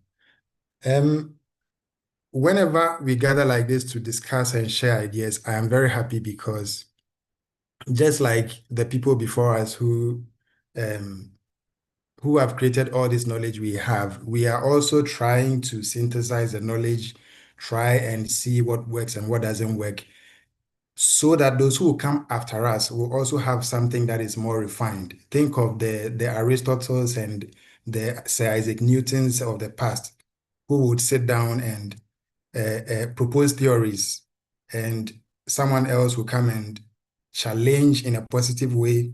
They will debate it and refine it. That is what has built the knowledge that we have now. We are only trying to refine so that the future generation will also will also make use of the knowledge that we have refined. So it's always a joy to see a wide range of people, both young and old, gathered to share knowledge. On that note, I wouldn't want to waste much time. I would want to delve straight into the presentation for today. But before we do that, I don't know how Doctor is going to take this, but Doctor, I believe you have shot a stray bullet, and for this one, I've taken it personal. But maybe we can deal with it after the presentation. The Wache part, I believe it was meant for me. So this one, I've taken it personal. Because the Wache at 5 p.m. there, it is me now, Doc. But pardon me, next week I'll eat the last one, then I'll stop. So yes, let's delve in. We are talking about how to build strategic, yes, how to build a strategic network. Now these days, when you're on the internet, sorry, you see a lot of mention of strategic this, strategic that. It might confuse you a bit. It did confuse me some time ago, but over here, we want to break things down. We want to make them very simple. There is no point in overcomplicating stuff and making them very complex for people to understand. Strategy, it's all about planning, okay? So having a plan and guiding that plan towards your target. So if you want to do something, that's your goal. But how you do it is the plan that you use to achieve that. So when we talk of strategic planning, strategic networking, you want to network, yes, but how do you network? What plan, what tips and tricks will guide you? What are the actions you are going to take in order to network? So when you read online, there are a lot of definitions of strategic networking. When you talk to people speak about it differently. But the one that caught my eye came from Madam Wendy Lloyd. Wendy Lloyd is a public speaker. She's, I believe, a psychologist. And she says that strategic networking is the deliberate, purpose-driven process of building long-term meaningful relationships with people or organizations that help you achieve important goals. So in this definition, we see that there are some key terms here. We have deliberate, purpose-driven, long-term, and achieving important goals. So what it tells us is that you must be deliberate. So it's not just like any other networking where we want to exchange contacts, we want to know people, we want other people to know us. This particular type of networking has to be very well planned out, and it has to be driven by a certain purpose. So unlike the usual, let's go and meet. So I would want to call it meet and greet. Let's meet and greet and exchange contact cards. In a way, talking of strategic networking, we'll call that one very shallow, because you kind of do it in a haste. But when we talk of strategic networking, we are talking of very deep connections with people. Now look at which kind of people that you can build your strategic network with. So with this definition, what we are looking at is a long-term plan. Okay, so we are not just looking at what you get from the networking today or the relationship with whoever, what you are going to get today, but in the future, what are your plans for you and that person, or you and that organization, or you and that group of people? Now, one question to ask yourself is, when you look through your contacts, how many people would advocate for you in a room you are not in? I believe you have contacts on your phone, on your LinkedIn, on your Google accounts and all that. All those people who are there, are they people that you just transact with on a shallow level, or there are people who are true advocates for you? Then ask yourself, how many of those people do you know? And what has been the impact of your relationship with them so far? Remember that connections are not relationships. So, oh, I know this person, I know that person. These are not relationships. Relationships are long-term projects, let me put it that way. And visibility also is not influence. Okay, you can be visible, people will know you, but you don't affect decision. When they are making decisions, you don't come in. You are just visible. So if you follow what Doc said, I've made quite a lot of notes, so I will be referring to some of them quite often. Yes, you want to be visible, but what good comes out of that visibility? We'll be looking at that. And then also proximity, being close to people who are in power or people who are in decision-making places doesn't mean that you have strategic connections with them. So we should keep that also in mind. Now, the core point here is quality over quantity. Quality over quantity. Mind you, we are not talking about quantity in terms of only numbers. You can have a lot of people and all those people will advocate for you. You can have only a few people, maybe 2, 3 people, and they can also equally advocate for you. So remember that it is not quantity only in terms of numbers. So people maintain relationships based on value. If you are able to give them value, you have them advocate for you. So as many people as you give value, those number of people are going to advocate for you. If you give value to one person and that person really finds value in you, the person is going to advocate for you over the long term. So remember, it's not just about vibes and likes and occasional greetings. People will stay because you help them solve problems and you bring opportunities to the table. Sometimes you bring clarity and you elevate their thinking. This is very, very critical. You elevate their thinking, you challenge them in so many ways.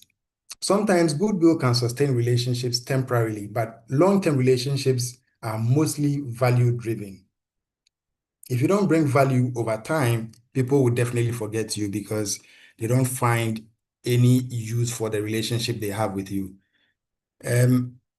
If my definition of strategic networking is clear with you, please let me get a reaction, just so that I'm sure I'm not confusing any of you. Nice, nice. Good, good. So I usually like to work with my own definitions. There are so many definitions and explanations online, but for the purposes of this discussion, we are going to do things our own way, sort of. So when it gets to a point where you have to, I have to alter certain theories, I will prompt you on that so that you know that I'm not quoting anybody's theory. We are doing our own thing here. So now let's look at how to build a strategic network. Again, there are so many models online, but just like I hinted you, we do things our own way here. So we take what we have come across and we will fine-tune it to our own situation and run with it. If you read a lot online about strategic networking, you realize that there is a generic model for how to build a strategic network. One of the famous ones was by a woman called Herminia Ibarra. She describes it as three distinct types of networks that leaders cultivate as they grow. The first one is operational. Those are people who help you get work done. So the first group of people, according to this woman, is that you need to have people who will help you get your work done. And then there is the support group. Okay, there is the operational group, and then there is the support group and the strategic group. The strategic group is what helps you drive future goals and influence beyond immediate tasks. So this is someone's way of building strategic networks. But for the purpose of this discussion, I would want to show you a model. Now, I wouldn't say that is my model because it is not my knowledge. I had to glean it from elsewhere and put it together. So if I'm allowed to share my screen briefly, I would want to share and show you something. Team, am I allowed to share? Yes, please, you are.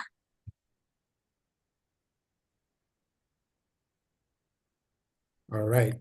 Please, who can see my screen? We can't see it yet.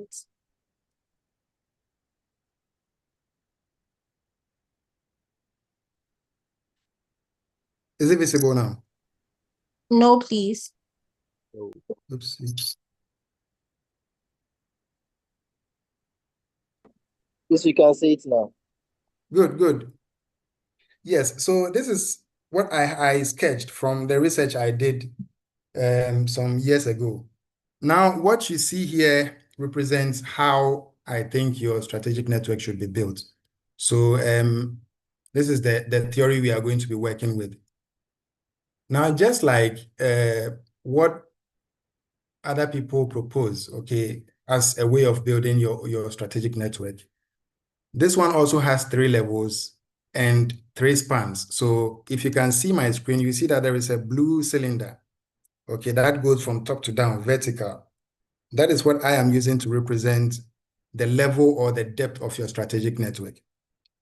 Now, what are these levels and what do they mean? We'll come to that in a bit, but you will see some red circles overlapping each other. That is what I use to represent the span of your strategic network. So the reach of your network. Now with that, we have the core network, which is your inner circle. We have the intermediate network, that is your active circle. And then we have the potential network, that is your outer circle. People who are outside of your network, but you potentially can build a relationship with. Then when we talk of the levels or the depths of your strategic network, we are looking at 3 levels. The first one is aspiring. So these people are people who are above you. So I call it aspiring because you aspire to be like them. You want to be like them. So these are people who are above you in terms of knowledge, in terms of even finance. In any area that someone is above you, you have to place the person in this box because the person is higher than you in that regard. Then the second level I call the achieving. These are people at your level. So you work together with them, you achieve together with them. So that is the reason for that name. So these are your peers. To put it simply, these are your peers. Then we have one level below that, that is emerging. And Doctor used a word for it, which I've forgotten, but I call it emerging. So these are people who look up to you. Now, why must you network across all these levels? Is it really necessary? Should I have to do network across all these levels before I find value? It could be yes or no. Now, yes, because there is benefit in each of these levels. Okay, when you network with people who are above you, there is a benefit to that. When you network with people who are at your level, there is a benefit to that. And when you network with people who are below your level in terms of knowledge, access, or whatever, there is a benefit to that. The first level, we mentioned that they give you access. Okay, the people who are above you, these are people who will give you access because obviously they have they are in rooms that you cannot have access to on a normal day. So they will hold your hand and put you in that room. And then they will give you exposure as well, and they will give you perspective. They will guide you on issues that you are struggling with. Now, for these people, you have to bring value before asking for the access. You don't just walk in. You can't walk up to, let's say, doctor, for instance, or you can't walk up to Kennedy Japan and expect that you have access to him just like that. You have to bring a certain level of value before you have access. Now, how do you network with people at that level? You have to research them deeply. You have to. Now, why do you research? You research so that you know their pain points. Everybody has problems. Everybody, even the world's richest person, has problems. So research them. Look at how you can give value. You might think that you cannot give them any value because, well, they have all the money in the world, they have all the resources, so they may not need your help. But everybody has problems. So research them and know. You may not be able to know everything, but at least you have clues as to how to appeal to them. You can't go to someone and expect that the person will only give you when you haven't given to that person. So research them deeply and share relevant insights. Okay, share relevant insights that will appeal to them. Introduce useful opportunities or connections and help them solve problems before requesting for big favors. Another key is also to make them look smarter than you. This very point, I hold it dear to my heart because usually when we find ourselves in rooms that are bigger than us, we want to be in a haste to prove to them that we are smarter, we are the sharpest, we know the latest and all that. But one way to get to these people is to make them smarter than you. Just don't try and outshine them. Okay. So those are the people above you. Now let's look at the people at your level. The purpose for networking with people at that level is to collaborate and to accelerate your own growth. So these are people you share knowledge with, people you collaborate with, people you gist with, let me put it that way. You have access to them often, so you're able to discuss issues with them, share knowledge with them, get feedback from them. They are readily available. Your peers, your schoolmates, your friends in the neighborhood, people who are in your company, people you do business with. Now, when I say people who are in your company, I'm not referring to everyone, but your mates, you know them. People who are at your level. Now, these are people who are going to be leading the future together with you. I believe all of us on this platform are between the ages of somewhere around 18 to about 40 or 45. So these are people who will one day be leading the country, be leading the world. So you build the network with them so that you are able to have access to them in the future. You don't wait till they become who they are and then you want to get access to them. Now, the rule here is to grow together with those people. Don't compete blindly.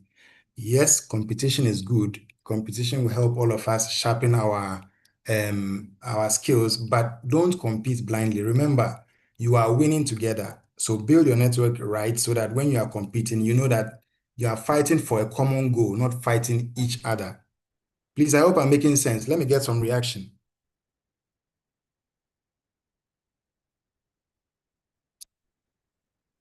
Reactions, please. Great, great, great, great. So how do you network with those people? Make sure that you share information openly. Now, information in this day and age is readily available to everyone. So there is no need, absolutely no need you would want to hide information, especially information that is not very proprietary, as in the thing is not something that you have developed yourself. Everything you know now, someone said that all the knowledge we need in the world has already been discovered. So there is no new discovery. We merge knowledge to come up with new knowledge. That is to say that there is nothing that is very new, like new that someone hasn't thought of or done before. So there is no need to hoard knowledge. Now, collaborate on visible projects. Okay. Doctor mentioned how you can tap into other people's network. So this is one of the ways you collaborate with them on visible projects. Exchange constructive feedback. These are your peers, so people you can relate with. And in most cases, they are your age mates, so you can easily relate with them. So try and get constructive feedback from them. Hold each other accountable for growth. Okay, these are people who are also growing with you. So once you're able to exchange true feedback, okay, not trying to lie to each other. These days, it's easy for you to get misinformed. Okay, people will gather a lot of young people together and be giving them all sorts of advices. So make sure that you are really part of a group that really supports your growth. Otherwise, you'll be getting some advices that might affect your future. Now, celebrate others publicly, your peers. Okay, when you celebrate them, when you congratulate them, when you push them up, then they will also support you. I said earlier that there is no need to compete blindly with these people. These are your peers. You have to share the wins together. You have to join and win together, not compete against each other. Now, it doesn't mean that you should be open to everyone. Okay, don't get me wrong. You are competing against a common goal, not among yourself. That is, if the person is part of your network, or if someone you want to build a strategic network with, you don't compete against the person. You compete together with the person. So you should keep that one in mind. Now, the third level, the emerging level, okay, these are people who look up to you. Now, why would you want to network with such people? Because you want to keep them around, okay? You want to also transfer the goodies that you're getting from the people above you to those people. I hope you get it. Now, at every level that you are, you definitely have people who look up to you. You might be thinking you just came out of school, or you just started your career, or you are not an expert in your area of expertise or your career journey, but there are people who are looking up to you. So these people, you help to develop them before they even need you. Definitely one day you will also be at the aspiring group to someone. Okay, so make sure that you hold those people's hands and then also give back to them. You may not be able to give so much to those who are above you, but those who are below you, it will really do them some good. So that you don't try to hoard information. Just as you received, make sure that you give out to others as well. So with these people, you are building legacy and you are winning their loyalty. And your goal is to have long-term influence over these people. Now, how do you do that? You mentor intentionally. Mentor, be available to people. Try and give people access, just as you also received access. Expose them to rooms that they wouldn't on a normal day have access to, and give them stretch assignments. Okay.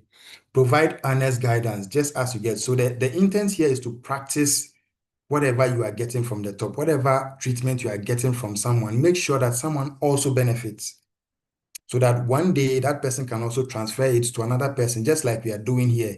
I believe if you had the opportunity to speak like I'm doing, you also share knowledge. And if you give everyone the opportunity now, you realize that there are so many ideas that we can all share together.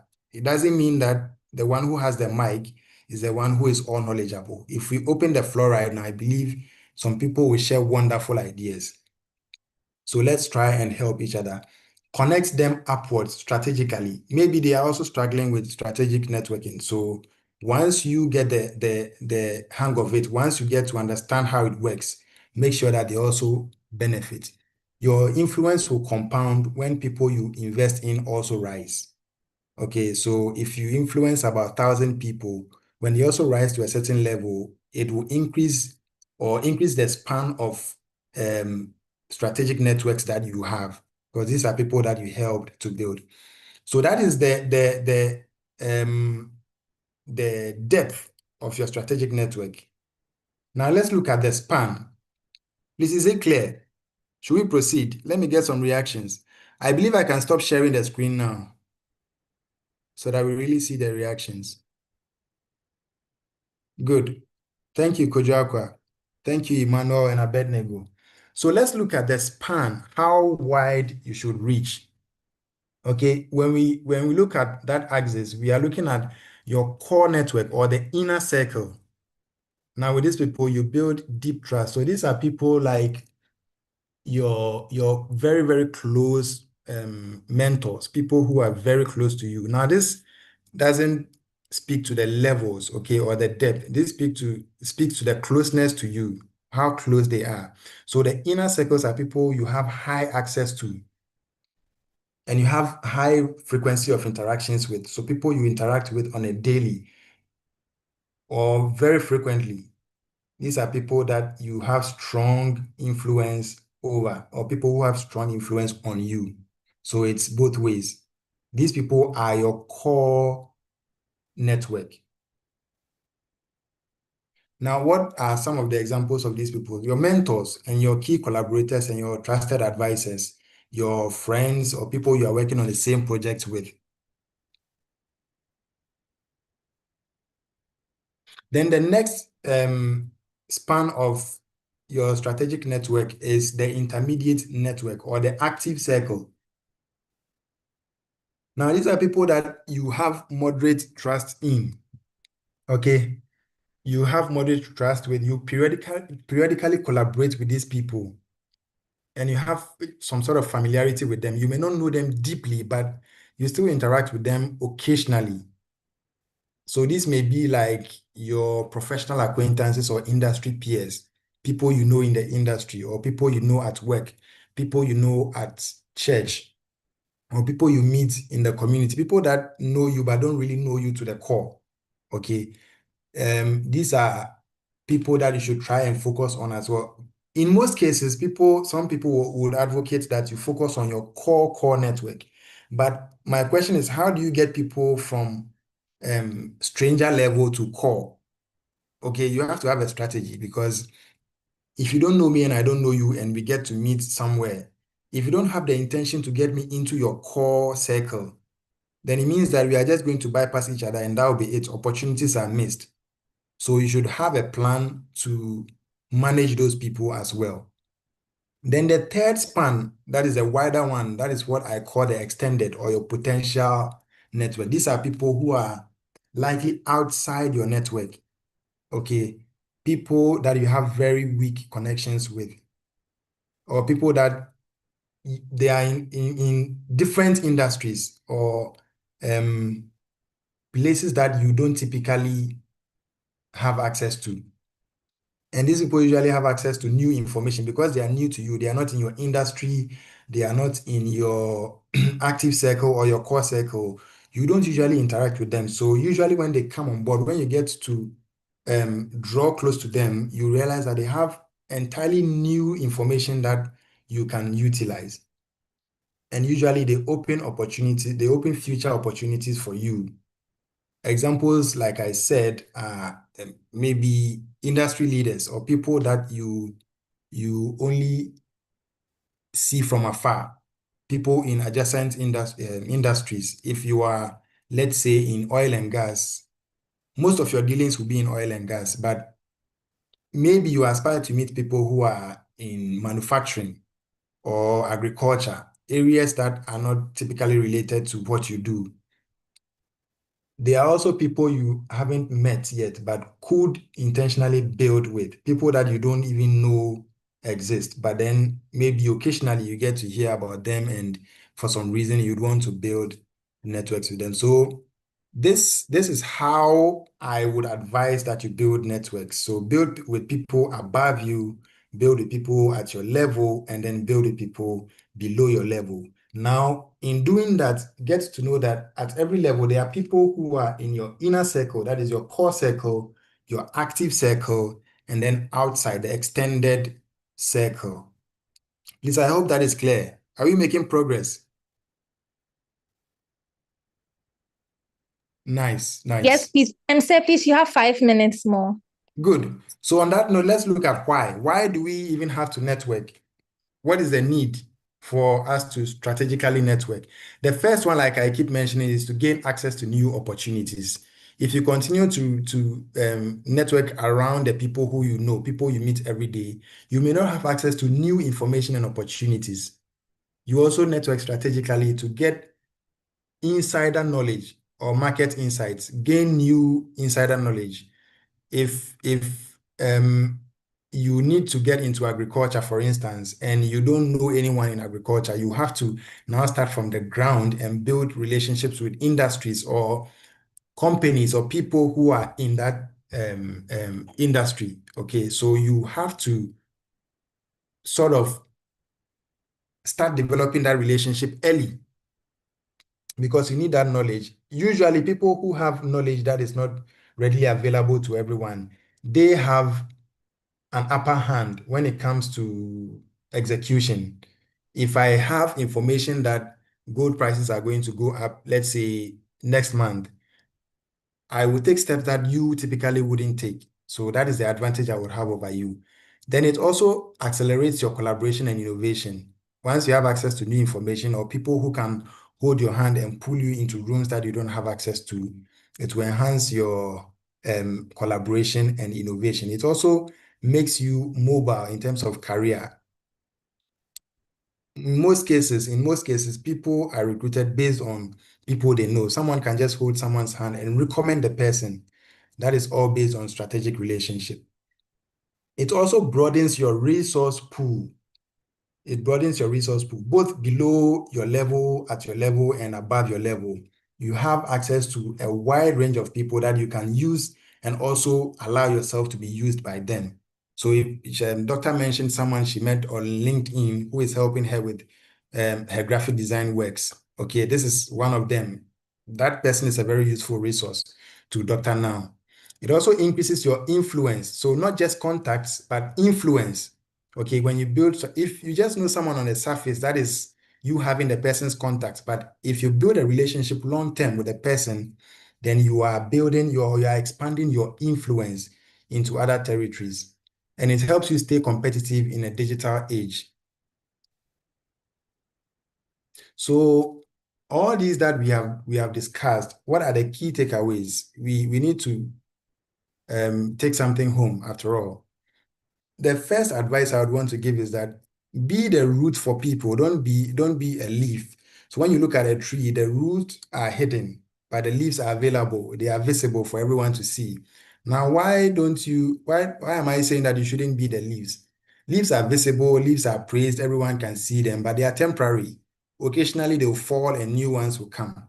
But if you are the roots, you are invisible. Okay, you are building structures and you are grounding people. Okay, you are helping people achieve and they are also helping you achieve.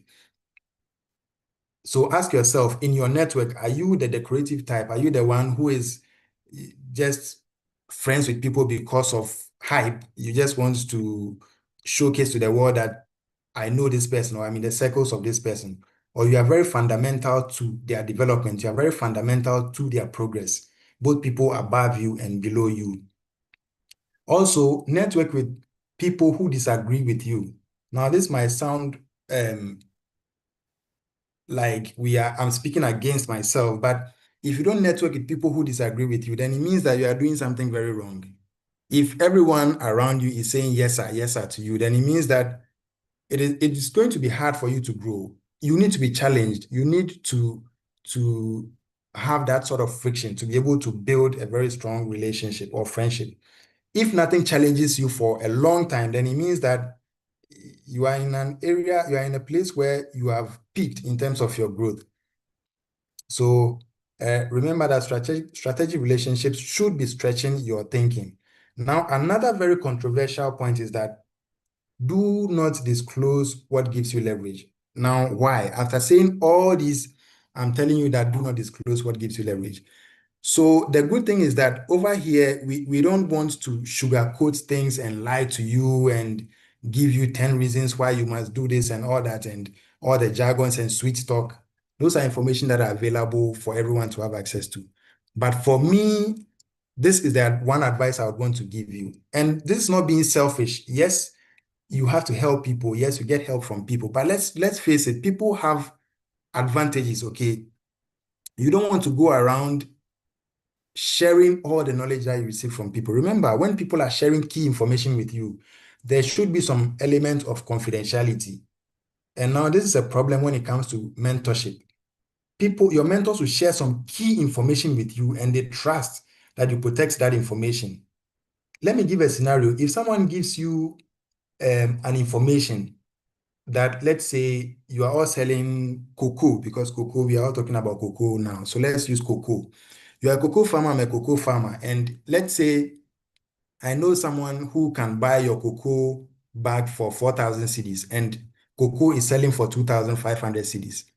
And I come and tell you that, oh, look, Kojo or Kwesi, you have 100 cocoa bags that you want to sell, but I know someone who can buy them for 4,000 cedis. Now I'm giving you that information so that you use it wisely. If you go around telling everyone else that, oh, look, Kwame has given me some key that if you go to this person, you can sell your cocoa sack for 4,000 cedis. What are you doing to the information? And remember what people will do with that. It's going to destroy what you have built. Now, if you do that to anyone, it means that you cannot be trusted. So why would I give you extra information? I hope you get it. So this is not being selfish. You can give people some information, but you should have something that gives you advantage, something that you can protect. So in short, don't let out everything, especially because of the element of confidentiality. You might think that, okay, just as I received, let me give everything. But then people may not be ready to handle such information and they'll just throw everything away to everyone else. Now your mentor or your coach will hear about it and be like, oh, okay, well, it means I cannot trust Abednego anymore. So I'm not going to give him that information. So please protect your leverage, protect what gives you leverage. You can give it as and when you realize that the person is ready for that information. Then build depth. Okay, build depth when it comes to relationship. The key here is to have people very close to you for a long time. Have people close to you for a long time. Yes, you are giving value, but focus on the long term. Now, the kind of friends I have are people I've been friends with for like 15, 20, like childhood friends, both adults and young people who are my age. So I like to build very long-term friendships. Okay, so I'm the type of person who is it's very hard to build that close friendship with me. But once we become friends, know that it's going to be for a long time. And I'm advising because it has worked for me. That doesn't mean that this is the best way to build friendships or strategic networks. Now, be a bridge. We've spoken about this. Get the knowledge from somewhere and make sure someone also benefits. So now what do we do? I want to leave you with something to do, not just listen to everything we've said and then go. After all that we've said, you have to audit your current network. Okay, sit down. Now, this is a simple exercise that I would want you to do. I really pray that every one of you does this exercise. Sit down and determine who advocates for you, who mentions your name in places, who gives you all the contracts that you are getting, who mentions your name in rooms that you don't have access to, who holds your hand and puts you in rooms that you never dreamt you could be. And look at those who just watch you. Okay, there are some people you think you have built strategic networks with them, but if you look at things critically, you realize that they are just there, they are just watching you. They don't give you any sort of value. You also don't give them any value. So if you realize that, then you now assess the whole situation. Is it that you are not giving them value first, so they are not also giving you anything in return, or you have given, but you are not getting anything in return? Now, a caveat to that is that don't be in a haste. Okay, your target is long term, so don't think that the moment you start being valuable to the person today, they are going to open up to you. You should be thinking long term, 5 years, 10 years, 15 years, or a lifetime. That should be your target. Now, identify people above you, people above your level. Now, this is something you should do. It's an exercise. So after this session, sit down and look at the people who are above you, people who are above your level. You can jot all of them down and be intentional. The purpose of being strategic is to be intentional. If it were to be just to connect with people, then I would have said that I've connected with doctors, so I've built a strategic network with doctor, or I've connected with someone like Kennedy Japan on LinkedIn, so it means that I've built a strategic network. But if I really want it, I have to be intentional. I've connected with Aliko Dangote on LinkedIn. That doesn't mean I've built a strategic network with Aliko Dangote. So list all those people who can support your goal, people who you think can support your vision, your long-term vision. And then look at people who are at your level.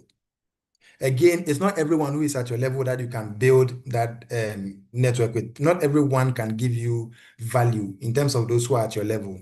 So remember the span. How close is the person to you? Is the person in your inner circle, your core circle, or your active circle? Know where to place them. And then look at people below your level and develop intentional plans for giving each of them value. Please, I hope you get it. Identify the people and look at how to give each of them value. Those above you, those at your level, and those below you.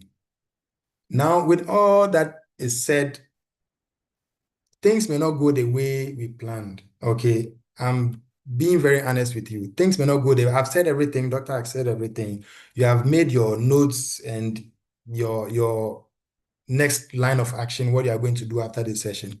But things may not always go as you plan. But remember that no matter how tough the journey is, you have to start from somewhere. And if it gets tougher, remember that that is why you started, and keep going.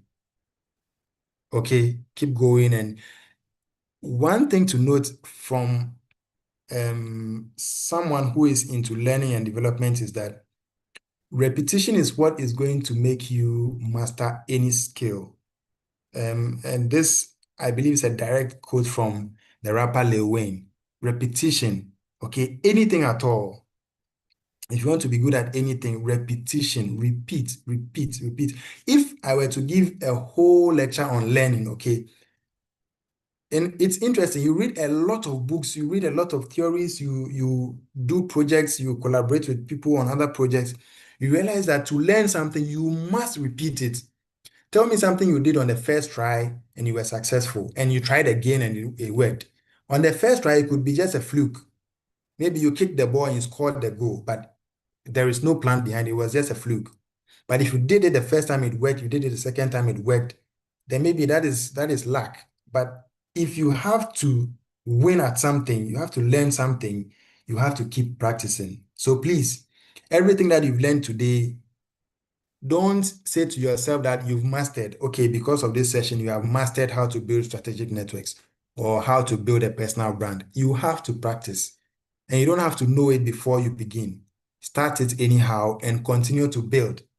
Yes, you make, quote unquote, a fool of yourself along the line. If you don't make a fool of yourself, you are never going to get there. If you are shy, you don't want to hurt your brand, you want to be polished before you get out, I'm sorry to burst your bubble, but you're not going to go anywhere. So remember, keep trying, keep going, even if it gets tougher. The future is always brighter. Thank you. Wow, thank you so much, Mr. Gideon. Please, let's appreciate him with a round of reaction. Yes, please keep the reactions coming. And whilst you're doing that, if you have any question, you can leave it in the chat, or you can also raise your hand so that we take the questions quickly and then we close.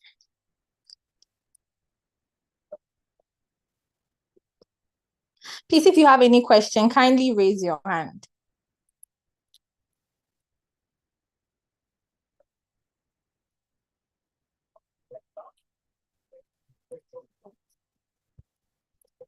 January Champong says, God bless you so much. Please, is there any question? Okay. Mr. Abednego. All right. Thank you very much, Sir Gideon and Dr. Benes. So this is a question to Sir Gideon. I would want to find out, let's say you find yourself in a relationship, not girlfriend, boyfriend, but then let's say a professional relationship, right? And you feel you've given so much. When do you draw the, at what point do you draw the line and say, no, I think it's okay, it should end here? That's a tough one. And Hello. I'll be a big liar if I give you a straight answer. Okay. We will definitely have to do a lot of diagnosis. So this is a simple question. And if I am to give a simple answer, I would say that if you are not getting that value in return, because trust me, someone who is willing to help you will show that behavior from the beginning. Now, notwithstanding, there are some people who would want to test you. Okay, people who are usually above your level, when you are desperate, or when you are just coming in because of the benefit you are going to get, they know. Okay, so if I'm to answer this question straight away, I'll say that maybe you are being too desperate. Maybe you are coming in because, okay, Abednego is the CEO of this company and I want a contract with the company, so I'm being too nice. They can see. You can't fake certain things, okay? Especially to people who are above your level, like your managers at work. When you're trying to fake relationships, they know. So if you are that type of person and you've built the relationship with a person for a long time, but you're not seeing results, I wouldn't say you should dismiss it right away, but take a step back and look at what you are doing. You can possibly go back to the same person and get a genuine feedback. Now, two things are going to happen. It's either the person is going to open up to you or not. In any case, you have your answer. If the person opens up, good news for you. But if the person refuses to open up, then you know that, okay, at least you have done your best. You've tried to get insight as to why you feel like you're not getting anything in return. So then that is your answer. Okay. I hope that answers your question. Yeah, sure. Thank you very much. Thank you. Great. Okay. Raymond is asking, how do you actually approach a stranger and build a personal relationship with him or her? Now, Raymond, to be honest with you, I'm the last person you want to ask that question, because I am not the type of person who easily connects with people. If you meet me, you realize that I'm more reserved. So if I give you an answer now, I'll be lying to you. And on this platform, we don't want to lie to you. Okay. But there are a few things I've learned from people. I have, surprisingly, my very close friends are people who are very extroverted, people who are, let me call them, I don't want to use loud, but for lack of a better word, let me use people who are loud. Okay. Now, one thing I realize is that they are genuinely interested in people. When they meet you, no matter the level you are, whether you are above them or below them, they are interested in you. Now, I am not that kind of person, but it's something I've learned. So I'm on the same journey with you, Raymond. It's something I'm also practicing. When you meet people, be interested in them first. Don't go with the intention of making them know you or trying to let them be interested in you, especially a stranger, as you doesn't know you. And I'm careful to use this word, but once the person doesn't know you, the person doesn't care. Now take that lightly. I'm not trying to say that the person doesn't care whether you're a human being or not, but the person doesn't care in the sense that they don't really know you. So okay, you are just another guy or you are just another girl. But when you develop interest in them, they open up. It's easy for them to open up to you. So that would be the answer I would give, because of the kind of conversations I've had and the kind of experiences I've had from relating to people who are more charismatic, people who can meet strangers and instantly strike conversation with them. So please, Raymond, I'm on the same journey with you on this one.